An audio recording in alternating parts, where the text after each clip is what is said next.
新生代诗人温玉桥今年出版印度诗人泰戈尔《龙鸟》一个大本版，甲这位世界知名文学家的作品用话音的方式翻译做台语，帮读者感受到这优雅的诗句。请互我相信，伫遮大芳的天气内底，总有一粒不时在甲我照路，带我行过生命中毋捌见识的黑暗。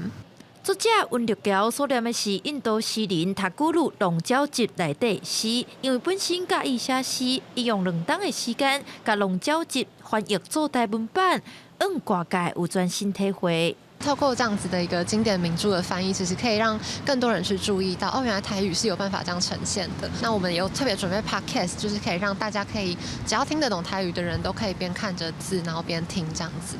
温玉桥讲，塔古鲁的诗用字简单活泼，描绘自然嘛，亲像咧讲互囡仔咧听，互人清新温暖的感觉。虽然真侪音译反过来是外来语，嘛希望定期出新的字词，互读者感受到台语对应的意境。协助审定的其中一位老师曾家英，嘛特别用诗句来激励。第4条吼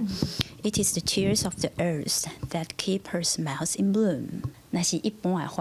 翻作是地球的目屎。伊即句就甲翻译做是大地的珠泪。曾家英表示，本来台语对外来思虑的部分较欠缺，这几档有真侪外国文学的台文版，嘛互大众更较进一步通理解台语的文化。记者丁文佳、桂林台北采访报道。